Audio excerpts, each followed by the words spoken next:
Just received my Teraflex shocks. Here's the part number. It's their 3 to 4 inch lift shock replacement kit. I've got the rough countries on my Jeep right now, and it rides pretty rough. I've heard that these are pretty good. To help correct that, so I got these old rough country 2.2s. And when I say old, I don't think this kit was on it when I got it, but I can't imagine it being more than, well, the Jeep's a 2014, so it can't be more than 5 years old. I doubt it's really more than 2 years old. And you can see there's already cracking in that bushing, and just in general, it doesn't ride so well. And I know that these are kind of where they get the inexpensive or the value out of their kit. So I'm going to go ahead and replace these. The Teraflex kit is supposed to be pretty good compromise for off-road and on-road, and about 280 bucks. So I'm gonna go ahead and remove the factory shocks. We'll do the front first.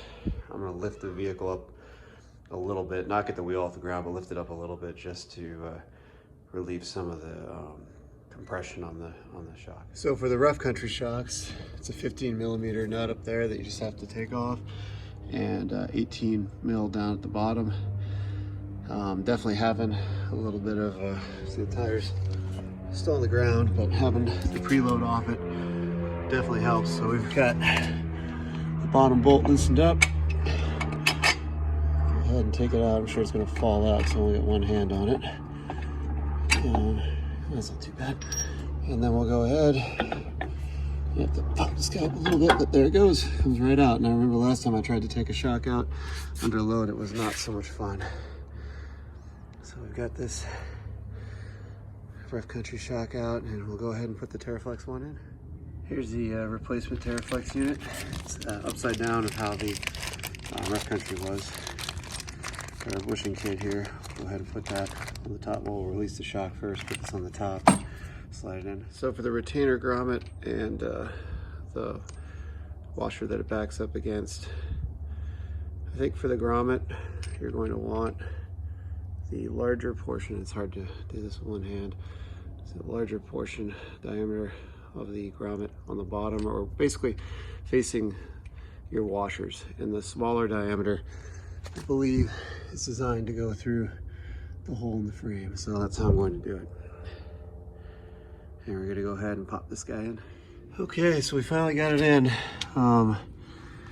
And I think mileage will vary, especially if you have stock shocks.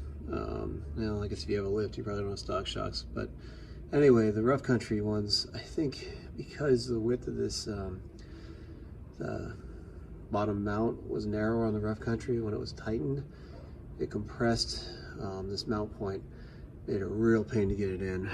Anyway, fit you with enough, you get it there. So what we're going to do now, we're going to tighten this guy up on the top until we just get a little bit of bulge, these grommets, and then we're going to torque the lower bolt to, looks like 56 foot-pounds, and then we'll move on to the other side. I guess we're going to call this a slight bulge. It's kind of a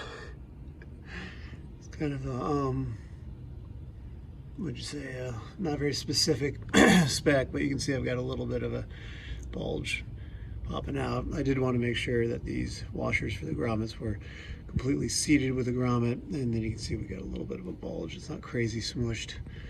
Guess we'll call that good. We're going to tighten up torque the bottom to 56 foot-pounds, and we'll tackle the rear first so I can get it all in the video.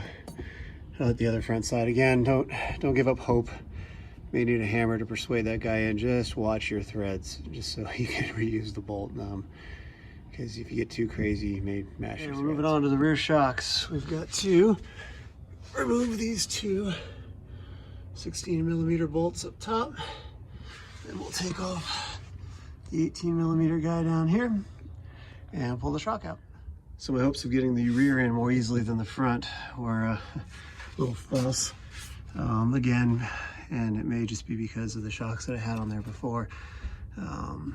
This mount was squeezed in quite a bit, and I had to do a lot of work prying it and pounding out the inner edge so I could get the sleeve to fit properly. It took quite a bit of work. You can see it got a few dings on the back of the shock mount, but it's not gonna hurt anything. It's pretty solid.